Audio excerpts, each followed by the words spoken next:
첫째, 통상적인 출퇴근 중 사고. 둘째, 업무상 질병. 셋째, 제3자 행위에 따라 발생한 재해. 넷째, 특수 형태 근로종사자. 이 네 가지의 경우에 사업주는 근로자에 대한 요양 승인 처분에 대해서 다툴 수 없습니다. 그렇다면 사업주는 위 네 가지 경우에는 어떠한 대응도 할 수 없을까요? 그렇진 않습니다.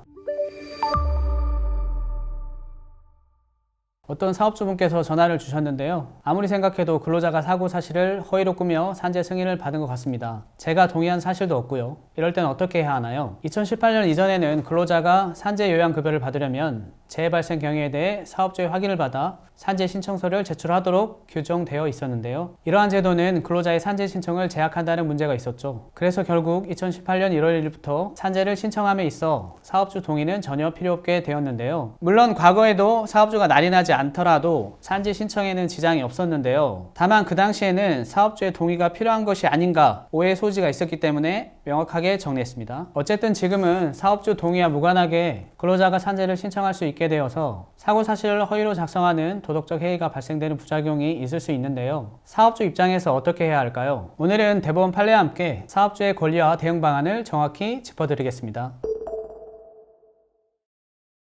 우선 기본적으로 행정처분에 대해 소송을 제기할 수 있는 사람은 그 처분의 직접 상대방, 즉 당사자인 경우가 대부분입니다. 그런데 산재보험에서 요양승인 처분의 경우에 수혜자인 근로자뿐만 아니라 사업주도 행정소송을 제기할 수 있다는 판례가 있습니다. 1987년 대법원 판결은 이렇게 밝혔습니다. 산재보험 요양결정은 보험료 부담 범위에 영향을 미치므로 사업주도 법률상 이익이 있다 라고 본 거죠. 하지만 이 판례 이후 법령이 개정되면서 사정이 조금 달라졌습니다. 2019년 1월 1일부터 시행된 고용산재보험료징수법 시행령은 일부 보험급여에 대해 보험료 산정에 영향을 주지 않는다고 규정하고 있습니다. 예를 들어 통상적인 출퇴근 중 사고, 업무상 질병, 제3자 행위로 발생한 재해, 특수형태 근로종사자의 경우에는 보험료 부담에 영향을 주지 않기 때문에 사업주가 요양승인 처분을 다투기 어렵다고 보는 것이 최근 판례의 경향입니다. 2020년에 서울행정법원에서는 통상적인 출퇴근 사고로 요양승인을 받은 사건에서 사업주가 행정소송을 제기했지만 법원은 소재기 자격이 없다며 이를 각하했습니다. 다시 정리하면 네 가지죠. 첫째, 통상적인 출퇴근 중 사고. 둘째, 업무상 질병. 셋째, 제3자 행위에 따라 발생한 재해. 넷째, 특수 형태 근로종사자. 이 네 가지의 경우에 사업주는 근로자에 대한 요양승인 처분에 대해서 다툴 수 없습니다. 그렇다면 만약 근로자가 사업장 내에서 업무상 사고로 인하여 요양승인을 받은 경우에는 어떨까요? 업무상 사고이기 때문에 위 네 가지에 포함되지 않죠. 따라서 사업주는 행정소송, 즉 요양승인 처분 취소 소송을 통해 다툴 수 있습니다. 그렇다면 사업주는 위 네 가지 경우에는 어떠한 대응도 할 수 없을까요? 그렇진 않습니다. 만약 산재보험 부정수급이 의심되는 경우 사업주는 고용노동부 또는 근로복지공단에 부정수급을 신고할 수 있습니다. 또한 허위로 산재보험을 지급받은 경우 형사처벌 대상이기 때문에 경찰서에 형사고발도 가능합니다. 산재보험은 근로자를 보호하기 위한 제도이지만 그 제도가 악용되는 것을 막는 것도 중요합니다. 사업주 여러분, 필요하다면 법률 전문가와 함께 대응하시기 바랍니다. 이상 법무법인 태솔의 신현웅 변호사였습니다.